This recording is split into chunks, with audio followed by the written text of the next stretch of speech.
You are just a number chaser. Don't expect to get a bonus. I should have fired you many years ago. But the system still listens to me, not you. Stop pretending to be a leader. You will be replaced soon. Brandon didn't even wait for the room to settle before he flicked a folded document across the table like it was trash. It slid to a stop in front of me, face up. The number $4.2 million circled in red as if my bonus were some kind of punchline. His voice carried across the boardroom with that slick, hollow confidence only a young CEO can fake. You're just the numbers guy. Dennis, this place runs fine with or without you. A few executives laughed under their breath. I didn't. I kept my lips sealed, not because his jab landed, God knows I've been called worse, but because something on the massive contract dashboard behind him blinked in a way it shouldn't have, while he bragged about the upcoming $1.8 billion deal. My attention drifted to a tiny red indicator pulsing in the corner of the screen. Brandon had no idea what it meant. I did. I'm the one who built the audit architecture that sits underneath every contract this company signs. The logic, the safeguards, the real backbone of compliance, all of it came from my desk over 15 years of quiet, unseen work. Brandon, meanwhile, built nothing but a public image, the wunderkind CEO who modernized the company by ignoring every rule that kept it stable. His talent wasn't strategy. It was self-promotion and a remarkable ability to underestimate anyone older than 35. So I remained silent, letting him perform for the room, pretending I didn't notice the glitch tucked into his grand presentation. It was subtle, a single flag flickering like a heartbeat out of rhythm. One of those warnings only the system's creator could recognize. My fingers hovered near my tablet. I didn't need to raise my voice. I didn't need to defend myself. I only needed to acknowledge what Brandon had just triggered without realizing it. I tapped the internal command compensation dispute, level 3. No one reacted, no alarms went off, no screens flashed. But the system heard me, and somewhere beneath all the noise of Brandon's ego, a countdown quietly began. Take a second and unclench your jaw. You might be surprised how much tension you were holding. Tell me, what's running through your mind after hearing that moment in the boardroom, and where are you listening from tonight? I always love seeing this community come together from so many different places. If the story is pulling you in, hit subscribe so you don't miss what happens next. Because trust me, my silence in that room was only the first crack in the floor beneath Brandon's feet. Brandon didn't wait long to double down on his little performance. The moment I stepped into the hallway, he brushed past me with that exaggerated swagger he uses when an audience is still close enough to admire him. You're a roadblock, Dennis, he muttered, loud enough for 2 interns to hear. A financial burden we've carried long enough. The interns lowered their eyes, pretending to study the floor tiles, but the flicker of pity was unmistakable. Young employees always show that look, the one that says, I hope I never become you. Without understanding how quickly time reshapes everyone, I offered them a thin smile, partly to reassure them and partly because pity from people half my age was almost funny. Almost, as I walked farther down the corridor. The memories came in sharp, quick flashes, not sentimental, but factual reminders of what this place used to demand from me. Years ago, when a $600 million lawsuit threatened to dismantle the company. It was me who locked myself in a conference room for 6 days and wrote the first version of the audit engine. No sleep, no breaks, no applause, just the quiet pressure of knowing failure meant bankruptcy for 1,200 employees. Brandon wasn't here back then. He was probably at some leadership retreat learning how to say visionary into a microphone. Another memory surfaced, one the board still brings up when they think no one is listening. The day a major international partner refused to sign anything unless I personally designed the secure transfer protocol. They'd tested our systems and concluded that only my architecture met their compliance threshold. That protocol, the same one powering today's $1.8 billion deal, exists because I built it line by line. Brandon loves to brag about that partnership, though he has never once acknowledged who made it possible. His leadership style has always been a predictable formula sign, everything without reading. Eliminate anyone who challenges him, and plaster his face across every business magazine that will pretend he's a genius. The brain behind the company. One headline declared, I kept the issue as a private joke, a reminder that marketing can polish anything, even empty space. But walking the hallway today, something finally clicked into place. Brandon's arrogance wasn't just irritating, it was dangerous. He'd never bothered to understand how the systems worked, never asked what protections existed beneath the surface, and most importantly, he had absolutely no idea that I'd built an internal safeguard years ago, a quiet little mechanism designed to detect unethical behavior before it contaminated a major contract. The audit trigger was buried deep, invisible to anyone who didn't know where to look. And now, for the first time in its life, it had been activated, not by a system fault, not by a security breach, by Brandon himself. My phone buzzed once in my pocket. I pulled it out, and the screen lit up with a message only I would ever receive. Flag level 3 accepted. Countdown activated. I slipped the phone away, feeling the weight of the moment settle in. They forget what I build, but my work never forgets them. This part has a detail that is easy to miss. Did you catch it? I returned to my desk with the kind of steady rhythm a man develops after decades of cleaning up other people's disasters. No trembling hands, no rush of adrenaline, just a controlled, measured stillness as I logged into the system. The main dashboard materialized on my screen. And there it was, the ticking clock. 14 hours and 39 minutes remaining. A quiet countdown that didn't need fanfare. It simply existed, doing exactly what it had been designed to do. I leaned back in my chair, letting the moment settle. People love to imagine revenge as something loud or theatrical. But the truth is simpler. Real consequences unfold slowly, methodically, almost politely. I didn't touch the override functions. I didn't alter a single data path. My role now was nothing more than observation, allowing the audit engine to follow the logic I had embedded years ago. It was a strange kind of peace, watching a system behave with more discipline than the CEO it served. While I reviewed the logs, a notification popped up on my phone. Brandon had posted another grand proclamation on social media. Massive milestone incoming. He wrote, "Our $1.8 billion contract will be finalized within 24 hours. Dozens of likes, rows of clapping emojis, comments praising his leadership. I almost laughed. He had no idea that the real clock, the only one that mattered, was already eating away at the edges of his future. The audit engine began its work, quiet as snowfall. First, it locked the pricing dataset, sealing it behind a compliance wall. Then, the revision history froze, every prior change suspended for integrity review. A few minutes later, the partner authentication keys became inaccessible, each piece slipping into containment with clinical precision. The system wasn't malfunctioning. It wasn't rebelling. It was performing exactly as required when internal ethics were compromised. By the time the first executive sprinted past my office, I'd poured myself a cup of coffee. Another soon followed, speaking in hushed panic into a headset. Someone cursed loudly down the hall. Screens were flickering with access-denied messages, and murmurs traveled through the corridors like ripples across water. The chaos grew in volume, but none of it touched me. I sipped slowly, letting the warmth settle in my hands while the room around me remained calm, almost serene. More notifications burst across my screen: requests for system support, requests for explanations, requests to urgently restore access. I ignored them all. Silence is a language in moments like this, and I'd learned to speak it fluently. Then, the final alert arrived. Cutting through everything, an international partner had submitted an official request. They needed a newly issued confirmation signed by one specific individual, lead architect Dennis Ward. The countdown kept ticking, but the shift in power was instant. My work had spoken.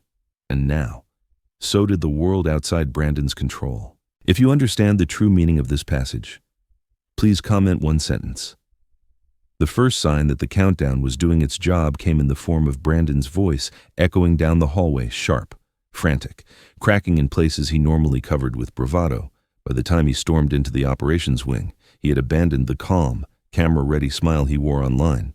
"Open that damn system," he barked at the IT team crowded around a bank of monitors. "I don't care how, just fix it."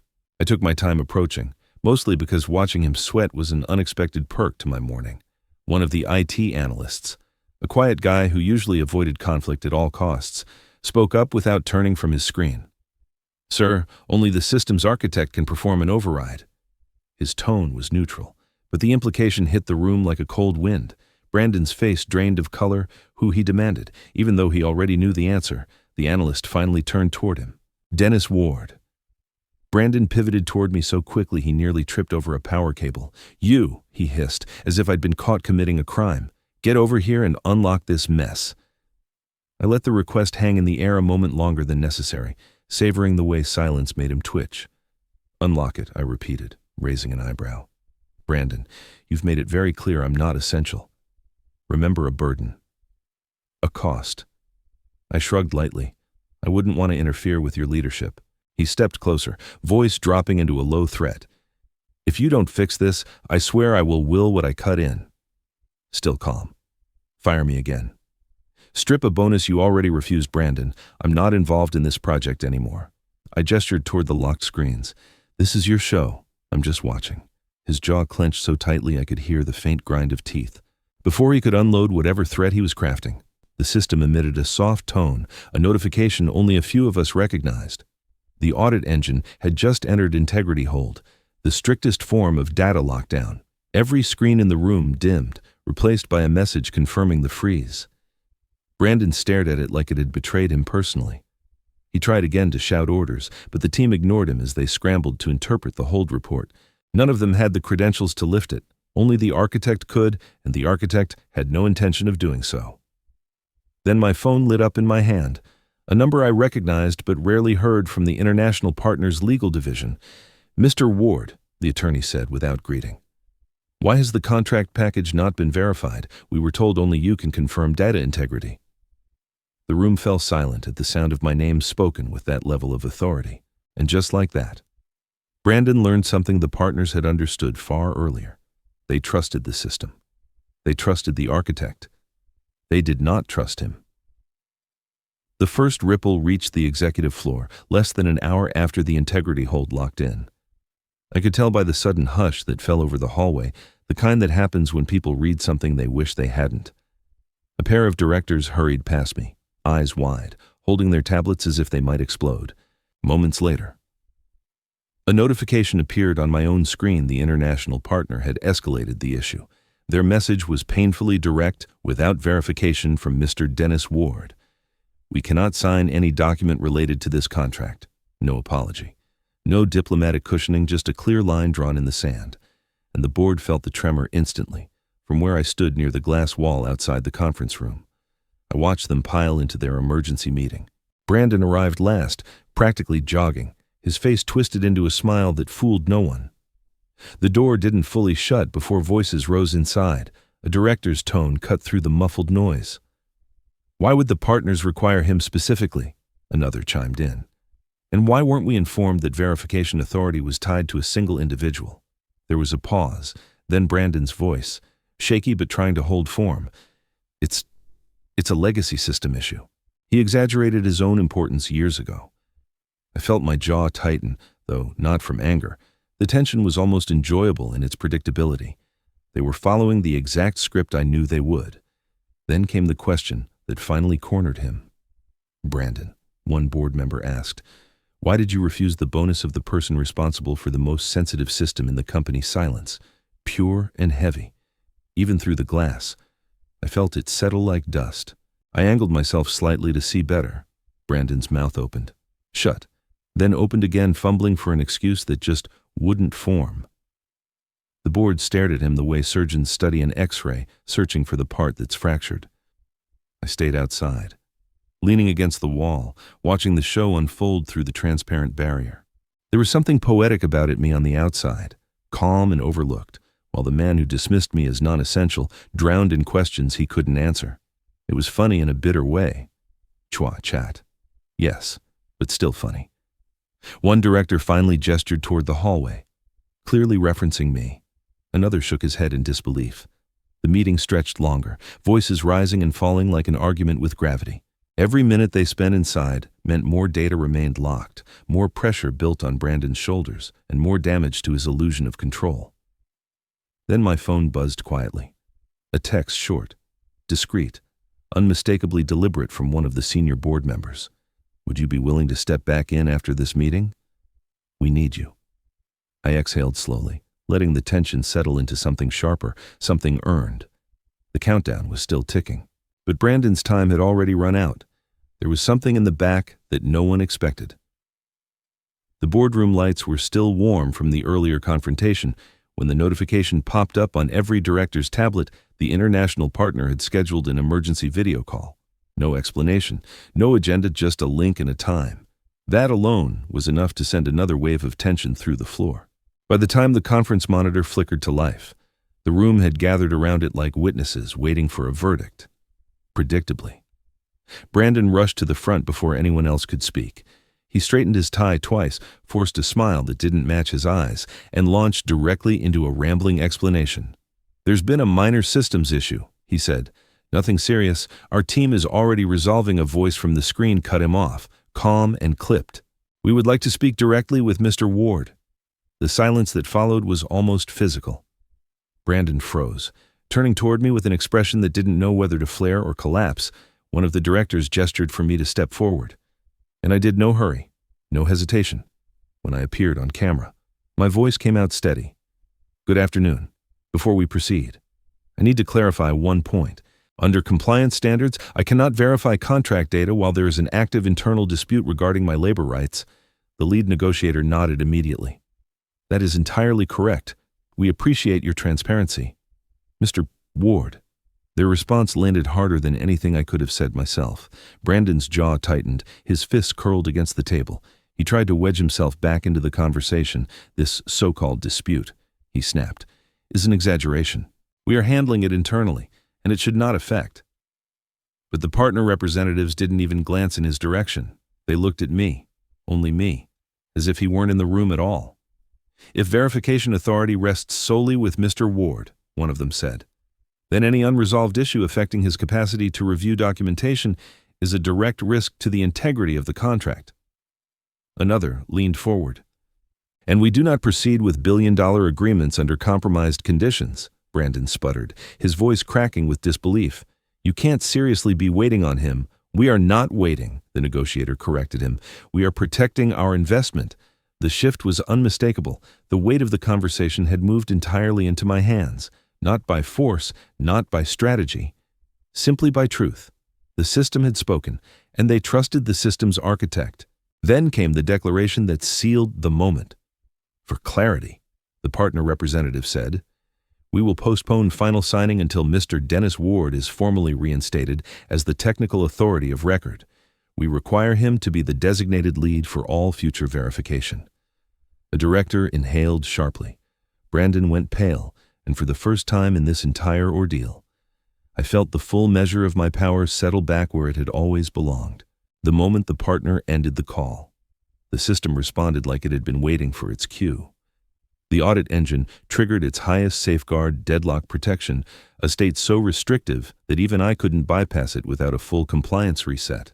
Every contract file, every pricing sheet, every authentication key slid behind an impenetrable wall of encrypted protocol.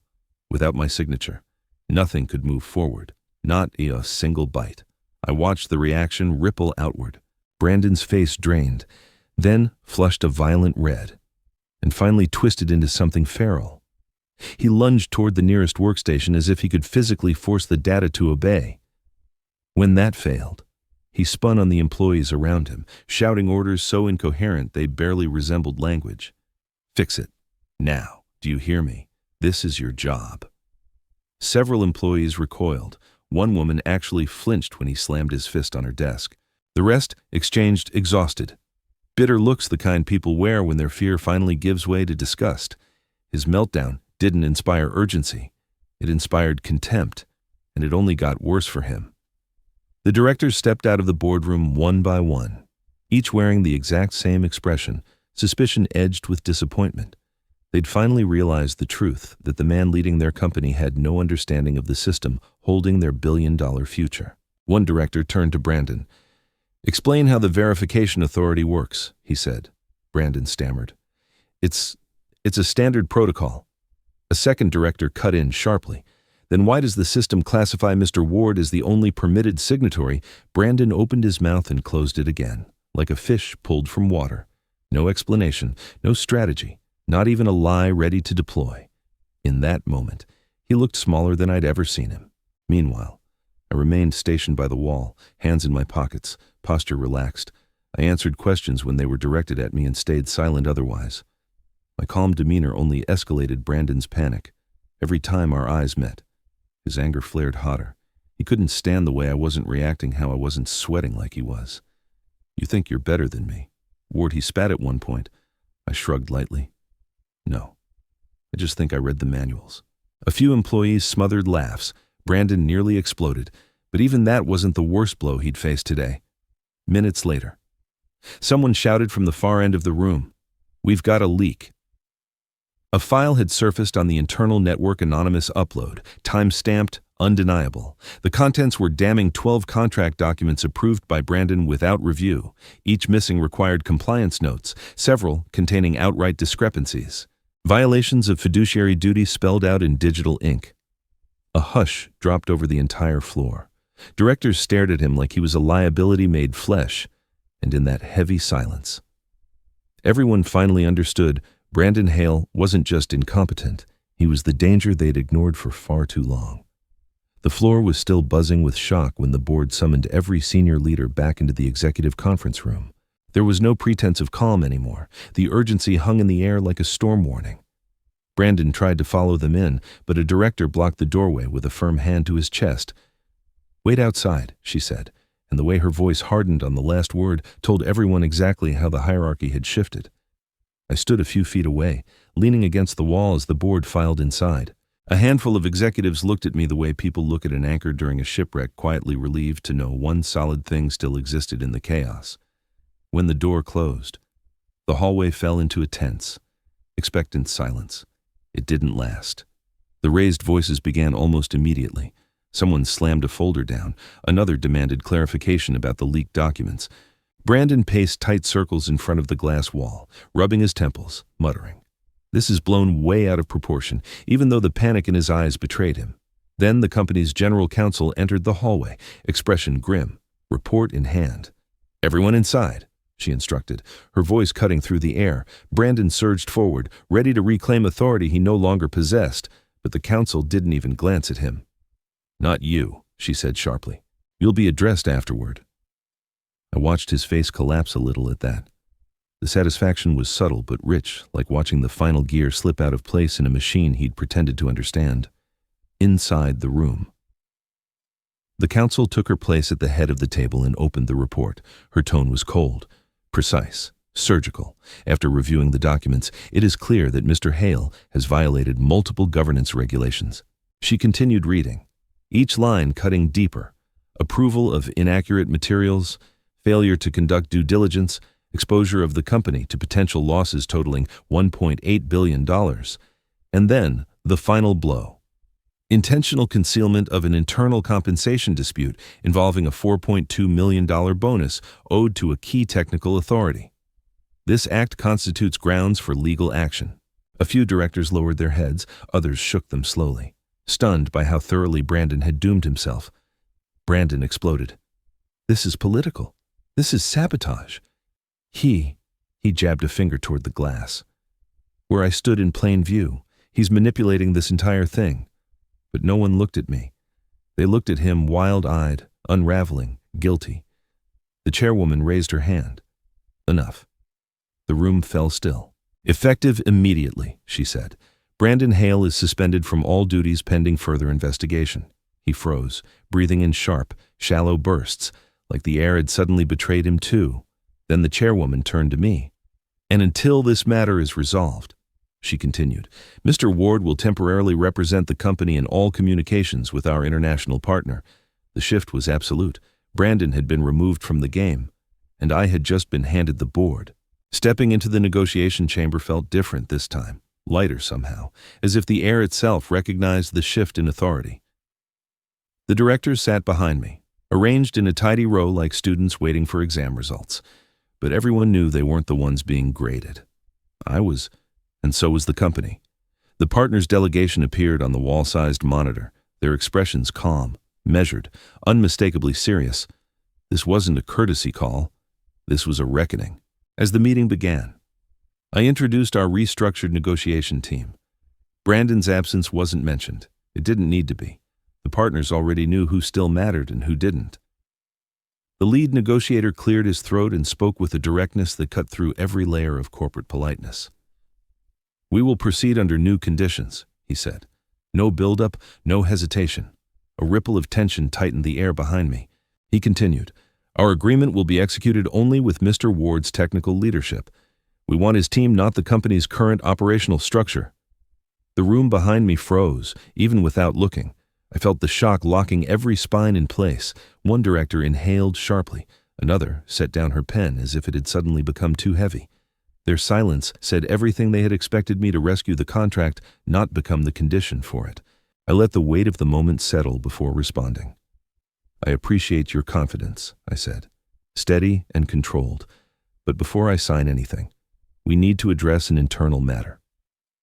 The board shifted uneasily. "For years," I continued, "this company has survived on the backs of people whose work goes unseen and too often, unprotected if we move forward. That changes." I glanced back at them, just long enough to let the meaning settle. "Either this organization commits to respecting labor, reforming its governance, and repairing the systems that allowed these failures, or I turn to the screen again.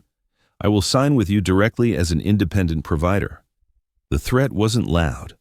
It didn't need to be. It simply existed, undeniable and fully supported by the partners who had already placed their trust where it belonged. The negotiators exchanged glances, silent confirmation. Then their legal representative lifted a folder toward the camera in a gesture that felt ceremonial. "We've prepared an updated contract," he said. As discussed, a ping sounded on my tablet. The document appeared instantly. And there, at the top of page 1, printed in bold, unmistakable text, "Primary signing authority, Dennis Ward." I felt the pressure of years release all at once, rising through me like a silent explosion. Every insult, every dismissal, every attempt to erase my work had funneled into this one moment behind me. The board sat, stunned, breathless, in front of me. The partners waited not for the company's approval, but for mine. The board reconvened the next morning with none of the hesitation that had once protected Brandon. Their decision was unanimous and immediate. He was removed from his position, stripped of every authority he'd abused, and escorted out of the executive wing before he could launch into another excuse. The sound of his protest faded, quickly replaced by a calm that felt long overdue. A few hours later, the chairwoman handed me a formal letter. Inside was the reinstated $4.2 million bonus, accompanied by a written apology from the board. No corporate jargon, no deflection. Just a clear acknowledgement of what should never have been taken from me in the first place. Justice doesn't always arrive loudly, but when it comes clean and direct, it lands with a different kind of weight. That weight shifted again when Brandon received his final notification. I saw it in his hands as he stood outside the conference room, holding a cardboard box, eyes fixed on the message glowing across his screen. The $1.8 billion contract has been executed under the leadership of Mr. Dennis Ward. He didn't say a word. He didn't have to. The defeat in his expression told the whole story. I walked past him toward the elevator, the corridor unusually quiet. As our paths crossed, I offered him one last gift, simple, honest, unmistakably American in its bite. "You were right about one thing, Brandon. This company does run better, just not with you in it." His jaw tightened, but he stepped aside. I expected that to be the end of it, but before I reached the lobby, my phone buzzed with a message from our partners, an invitation to serve as senior advisor to their global division, a role far bigger than anything this company had ever offered. Justice delivered. A new chapter opened, and none of it required raising my voice, looking back. I learned that staying silent doesn't mean being powerless. Sometimes it means waiting for the right moment to stand up for yourself. Justice may take time, but it arrives for those who keep their integrity intact. How did this story make you feel? Was there a moment that hit you the hardest? And where are you listening from tonight? If my journey resonated with you, I'd love for you to comment. Share this story, and subscribe so we can keep walking through these moments together.